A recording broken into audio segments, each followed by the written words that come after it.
நீதிமொழிகள் அதிகாரம் 20. திராட்சை ரசம் ஒழுங்கினத்தை தோற்றுவிக்கும், போதை தரும் குடி அமளியை தோற்றுவிக்கும். அவற்றில் நாட்டம் கொள்பவர் மடையரே. அரசரின் சினம் சிங்கத்தின் முழக்கத்திற்கு நிகர். அரசருக்கு சினமூட்டுகிறவர் தம் உயிரை இழப்பார்.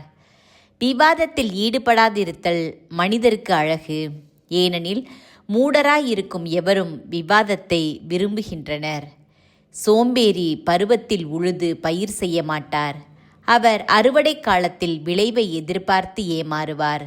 மனிதர் மனதில் மறைந்திருக்கும் எண்ணம் ஆழமான நீர்நிலை போன்றது.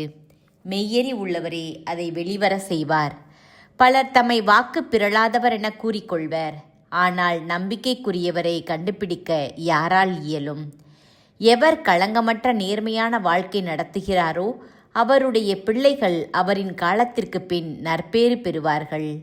மன்னன் நீதி வழங்கும் இருக்கையில் வீற்றிருக்கும் போது தம் பார்வையாலேயே தீமையானவற்றையும் சலித்து பிரித்து விடுவான்.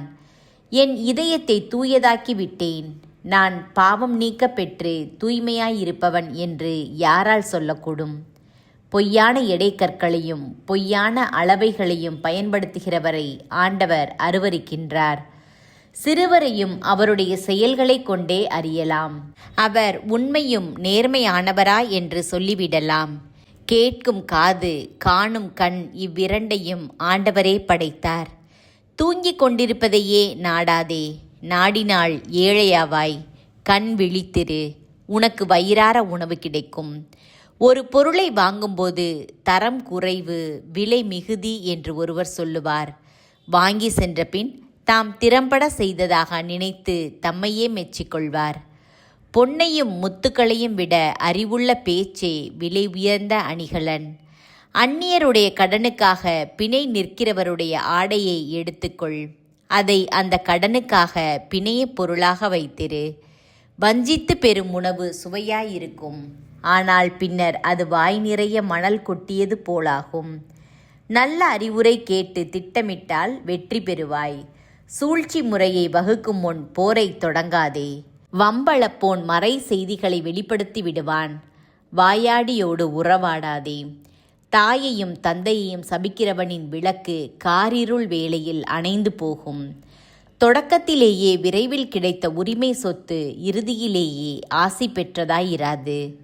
தீமைக்கு தீமை செய்வேன் என்று சொல்லாதே, ஆண்டவரையே நம்பியிரு, அவர் உன்னை காப்பார். பொய்யான எடைக்கற்களை பயன்படுத்துகின்றவரை ஆண்டவர் அருவருக்கிறார்.